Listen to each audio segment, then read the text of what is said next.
What do you mean Ryan will be CEO? I'm the one who saved this hotel. My voice bounced off the newly renovated lobby, reverberating off the modern, mountain-inspired decor I had spent months perfecting. My mother's dismissive wave felt like a slap across my face. Claire, honey, your brother has more natural leadership ability.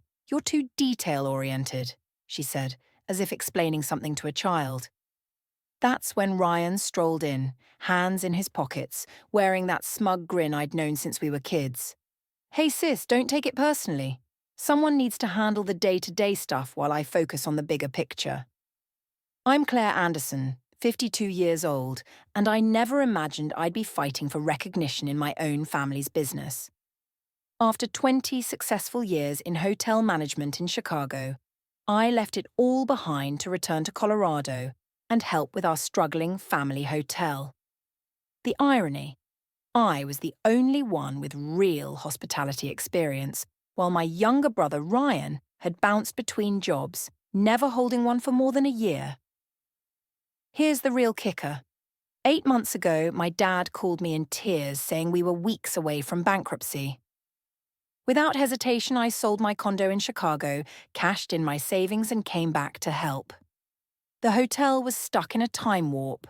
Outdated decor, no social media presence, and reviews that made me cringe. I worked day and night, modernizing everything from the reservation system to the lobby furniture. I can't even count how many nights I spent hunched over spreadsheets, negotiating with suppliers and training the staff. I even used my industry connections to get us featured in travel magazines. And it worked. The transformation was nothing short of remarkable. The Mountain Pine Lodge went from a 2-star disaster to the talk of the town. Bookings doubled, and for the first time in years we were actually turning a profit. Every little detail, like locally sourced artwork and upgraded amenities, was meticulously chosen to create an unforgettable guest experience. But now, standing here watching Ryan smirk while our parents hand him everything I've built, I realize none of that matters to them. What's worse? They're announcing his promotion at tonight's staff meeting, the same one where I was supposed to present our record-breaking quarterly results. I can feel the eyes of our employees on me, especially Sarah, our head housekeeper who's been here for 20 years. They all know who truly turned this place around, but like me, they're forced to stand here and watch this farce unfold, pretending that it's normal or fair. Let me take you back a bit to understand how we got here. The Mountain Pine Lodge has been in our family since my grandparents built it in 1971. I practically grew up in these halls, learning every aspect of the business from the ground up. While other kids played house, I was helping Mom with check-ins and watching Dad handle maintenance issues. The hotel was my second home, and I loved every minute of it. Ryan, on the other hand, was different. 3 years younger than me, he never showed any interest in the family business. While I was studying hospitality management in college, he bounced between majors, first architecture, then business, before eventually dropping out altogether to find himself. Mom and Dad never seemed bothered by it. He's just creative, they'd say. He needs time to figure things out. Meanwhile, I was building my career in Chicago, working my way up from front desk manager to regional director for a major hotel chain. Every success I had was met with lukewarm congratulations from my family. That's nice, dear, but when are you coming home? When are you getting married?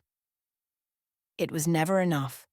When Dad called about the hotel's financial struggles, I knew exactly what needed to be done. The place was bleeding money, outdated systems, inefficient processes, no real marketing strategy. The online reviews were brutal. Stuck in the past, needs major updating, not worth the price. It broke my heart to see my family's legacy crumbling. I took a leave of absence from my job in Chicago, which eventually became a resignation, and dove headfirst into the rescue mission. The first month was all about damage control, fixing broken equipment, updating the booking system, and training staff on basic customer service. I dipped into my savings to replace the ancient carpeting and give the lobby a much-needed facelift. Every penny I spent was carefully calculated to maximize return on investment. What really gets to me is that Ryan wasn't even here for any of it. He was off in Denver, supposedly networking, but really just partying with his friends. He'd show up occasionally for family dinners, make vague suggestions about modernizing, then disappear again. Yet somehow, in my parents' eyes, his occasional input was considered just as valuable as my daily grind. I kept telling myself it would all be worth it, that once they saw the improved ratings, the increased bookings, and the positive reviews, they'd finally recognize my value. I guess I should have known better.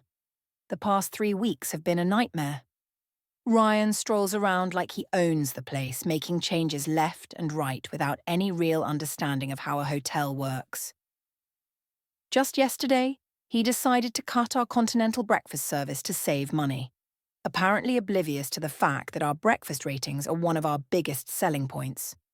When I tried to show him the guest satisfaction data, he just laughed and said, "Numbers aren't everything, sis." But what really pushed me over the edge happened this morning. I walked in to find him firing Maureen, our head of housekeeping who's been with us for 15 years. His reason? She wasn't flexible enough with his new scheduling system, a system that would have left us dangerously understaffed during peak checkout times. I managed to intervene and save her job, but the look of humiliation on her face will haunt me for a long time. I tried talking to Mum and Dad about it. I showed them spreadsheets with our progress, guest reviews praising the improvements, and financial projections for the next quarter. Dad just stared into his coffee while Mom patted my hand and said, "Dear, you need to give your brother time to find his footing. He has such wonderful ideas." That's when I saw it, the for sale sign on the old Riverside Lodge. It had been our main competitor for years before it fell into disrepair. Last season, I pulled into the parking lot, my mind racing. The property had so much potential, better views than our hotel, closer to the ski slopes, and a much larger spa space. Sure, the Riverside Lodge needed work, but I knew exactly how to transform it.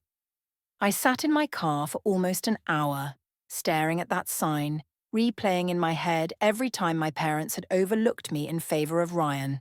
Every achievement dismissed, every suggestion second-guessed, every contribution minimized. Something inside me snapped, or maybe finally, it just clicked into place. Right there in the parking lot, I called my realtor. The owners were eager to sell, and thanks to my savings and stellar credit, I knew I could make it happen. By the time I got home, I had already scheduled a viewing for the next morning. For the first time in months, I felt energized, excited even. I wouldn't have to watch Ryan destroy everything I had worked so hard for. Instead, I would build something new, something that was entirely mine. Let them see what they gave up when they chose him over me. The next few months were a whirlwind. I poured every ounce of energy into transforming the Riverside Lodge into something extraordinary, while Ryan spent his time throwing parties at Mountain Pine Lodge. I worked with contractors, redesigned spaces, and built a team of top-tier hospitality professionals. I named it The Summit. Perhaps a little on the nose, but I wanted everyone to know exactly what I was aiming for. Word spread fast. Some people in town called me spiteful for competing with my own family, but others, especially those who'd worked with me at Mountain Pine, quietly cheered me on. At first, my parents tried guilt-tripping me. "How could you do this to your brother? To us?" Mum would ask during our increasingly rare family dinners. I just smiled and changed the subject. Meanwhile, Ryan's mismanagement was taking its toll. The reviews at Mountain Pine Lodge began to drop. Complaints about inconsistent service, maintenance issues, even cleanliness problems started pouring in. 3 longtime staff members quit within the first month of his leadership.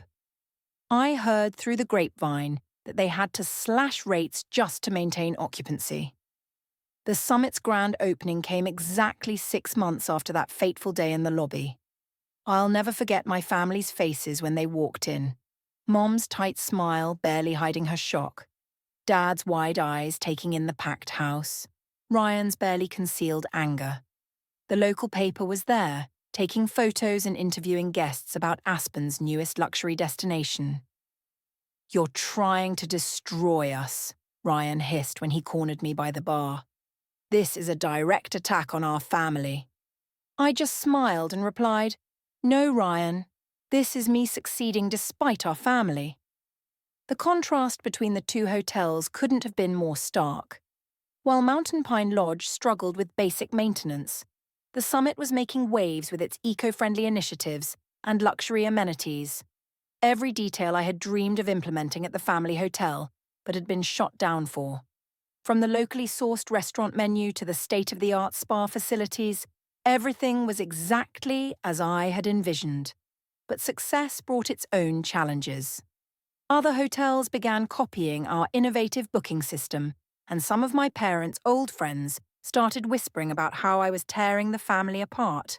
As the Summit gained momentum, some of my loyal guests from Mountain Pine Lodge started to express guilt about choosing sides. The real challenges came as things progressed. My former vendors from Mountain Pine were now under pressure not to work with me. Mom had quite a social circle in town, and suddenly, long-time family friends stopped showing up for our usual coffee dates. I even lost my spot on the local tourism board. Apparently there was a conflict of interest. But I wasn't about to let small-town politics derail everything I had worked for. When local vendors hesitated, I found better ones in Denver. When the tourism board dropped me, I shifted my focus to building direct relationships with ski tour operators. Every obstacle only pushed me to be more innovative, more determined to succeed. Then came the biggest test of all. Mom and Dad showed up at my office one morning looking worried. The bank was threatening to call Mountain Pine's loans. Ryan's mismanagement had finally caught up with them. They wanted me to come back, not as CEO, of course, but to help Ryan learn the ropes. "We're family," Mom pleaded. "You can't just let the hotel fail." I looked at them both, sitting across from me in the office I had built myself, and felt strangely calm. "I offered to help 8 months ago," I said. "You chose Ryan. Now you have to live with that choice." Dad tried a different approach. "Think about your grandfather's legacy," he said quietly. "This hotel has been in our family for generations." "I tried to preserve that legacy," I shot back. "You're the ones who handed it to someone who treats it like his personal playground." The whispers around town got nastier after that. I was the ungrateful daughter, the bitter sister, the woman who turned against her family out of spite. Some days, those rumors stung more than I'd like to admit. But every morning, I would walk into the Summit's lobby, see my vision come to life, and know that I had made the right choice. My team became my new family. Many were former Mountain Pine employees who had jumped ship, tired of Ryan's chaotic management style. They understood that what I was building wasn't about revenge. It was about creating something meaningful, something we could all be proud of. The breaking point came at the annual Colorado Luxury Hotels Awards. The Summit was nominated for Best New Boutique Hotel, while Mountain Pine Lodge was conspicuously absent from any category. I sat in the ballroom surrounded by my team when they announced our win. As I walked to the stage to accept the award, I caught sight of my parents in the back of the room. They had shown up unannounced, probably expecting to support the family hotel, as they had for years. The look on their faces said everything. Mum was fighting back tears, and Dad looked like he had aged 10 years. Ryan wasn't there. He had stopped attending industry events months ago, claiming they were nothing more than popularity contests. But everyone in that room knew what this moment meant. The student had officially surpassed the teacher. The detail-oriented daughter had built something better than the family legacy they had refused to trust her with. During my acceptance speech, I thanked my team, our guests, and even mentioned Mountain Pine Lodge, where I had first fallen in love with hospitality. The crowd's uneasy shifting told me they caught my subtle jab, but it was the conversation afterward that really made an impact. A renowned travel magazine editor approached me for an interview. As we discussed the summit's success, my parents hovered nearby, clearly listening in. They heard every word as I explained my journey, including how being passed over for CEO had motivated me to build something of my own. Sometimes the best success stories come from being underestimated, I said, making sure they could hear me loud and clear. Later that evening, the magazine editor told me that the summit would be named the best boutique hotel in the Rockies in their upcoming issue. The same issue would feature a piece on traditional hotels struggling to adapt, with Mountain Pine Lodge as their prime example. When the article came out, it was like a bomb had exploded in our small town. Everyone who had whispered about me being spiteful now had to face the truth. I had built something extraordinary while Mountain Pine Lodge was failing, not because of me, but because of their own poor decisions. Looking back, I feel a mix of emotions. Part of me still hurts from how my parents treated me, how they dismissed everything I had done as if it were insignificant. But another part of me, maybe the bigger part, feels liberated. I'm living my life on my terms now, no longer waiting for anyone else's approval. When I walk into the summit every morning, I'm reminded of what I've built with my own hands. The vibrant lobby buzzes with life, guests chatting excitedly about their plans for the day, staff moving efficiently with warm smiles, and the faint aroma of freshly brewed coffee mingling with the crisp mountain air that flows in as the doors open. It's everything I had once dreamed Mountain Pine Lodge could be. Seeing the summit thrive fills me with an immense sense of pride. My team at the summit has become my family in ways I never anticipated. Many of them, like Sarah and Maria, are former employees of my parents' hotel who left because they saw the same lack of leadership I did. They've played an integral role in the summit's success, and their loyalty humbles me. Sarah often jokes that she finally feels like her ideas and experience are valued, and I completely understand how she feels. Outside of work, I've started reconnecting with old friends. For years, I was so focused on proving myself to my parents that I let important relationships fade. Now I'm making time for coffee dates and hikes, rebuilding those connections. Some of the people from town who initially criticized my decision to compete with my family have even come around, admitting they admire what I've accomplished. I've also begun to find my place within the community again. Hosting events at the summit has helped me re-establish old bonds and create new ones. Just last month, we held a fundraiser for the local animal shelter in our new event space, and it was a huge success. Watching people come together for such a good cause reminded me why I wanted to work in hospitality in the first place, to create spaces that bring people joy and comfort. But it's not all perfect. There are still moments, especially on quiet evenings, when my thoughts drift to my parents and Ryan. As much as they've hurt me, I still sometimes wish things could be different. There are moments when I wonder if they've ever truly understood the sacrifices I made to save our family's legacy. But, in time, I've realized that their approval is no longer something I need. My success, my happiness, they are mine to own, and no one can take them away. For years, I lived under the weight of their expectations, but now I'm finally standing in my own light. It was about 3 weeks after the Colorado Luxury Hotels Awards when my parents reached out again. They invited me over for dinner, just the three of us. I hesitated for a moment, but in the end, I decided to go. I wanted to hear what they had to say, even though I wasn't expecting a real apology. When I arrived at the house, the atmosphere felt different. My mom greeted me with a nervous smile, and my dad avoided my gaze, fiddling with his watch, the same way he always did when he was uncomfortable. Over dinner, they made small talk about the unusually warm weather, how they'd heard about the summit's latest 5-star review. I could tell they were trying to build up to something. Finally, my dad cleared his throat and said, "Claire, we just want to say we're proud of what you've accomplished." My mom quickly added, "We know we haven't." For a moment, I said nothing. I let their words hang in the air, and I really looked at them, my mom her perfectly manicured nails gripping her wine glass a little too tightly, and my dad, who seemed to be studying the tablecloth as if it held the answers to all their problems. "I offered to help a year ago," I said, my voice calm but firm. "I gave up my life in Chicago to save Mountain Pine Lodge. You chose to put Ryan in charge, knowing he wasn't ready." Dad muttered something about understanding my position, but the disappointment on his face was clear.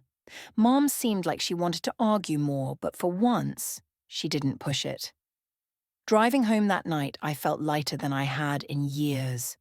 Setting those boundaries wasn't easy, but it was necessary. I wasn't bending over backward to make my parents happy, nor was I cleaning up Ryan's messes. I was choosing myself, my happiness, my future. In the weeks that followed, I noticed a shift in how I carried myself. I stopped seeking validation or advice about my parents' hotel. Meanwhile, Mountain Pine Lodge continued to decline. I heard they finally hired a professional hospitality consultant to try to turn things around, but I wasn't concerned anymore. Ryan and I barely spoke, and I was perfectly fine with that. He didn't apologize or acknowledge what had happened, but I no longer needed him to. His bitterness was his burden, not mine. The summit had become a reflection of everything I'd worked for: my resilience, my vision, my independence. And as it flourished, so did I. Standing there, watching it come to life, I realized I didn't need my family's approval anymore. What I had built wasn't just a hotel.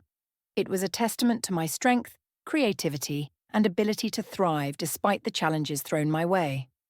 The journey had been tough, and letting go of the hope that my family would change was painful. But it also freed me. I no longer felt weighed down by their expectations or dismissals. Instead, I felt proud.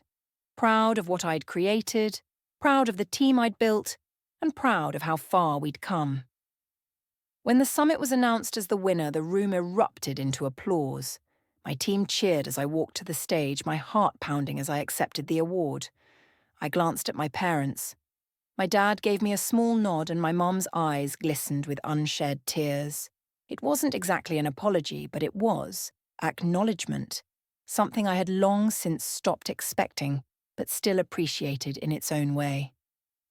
After the ceremony, I joined my team in celebrating, knowing this was my moment. My parents didn't approach me and I didn't go to them. This was my success and I wanted to share it with the people who had helped me achieve it. I felt truly free. Free from needing their approval, free from the shadows of their choices. Success wasn't about proving them wrong anymore. It was about proving to myself that I was capable, deserving, and enough. As I raised a glass with my team that night, I knew I had finally found peace.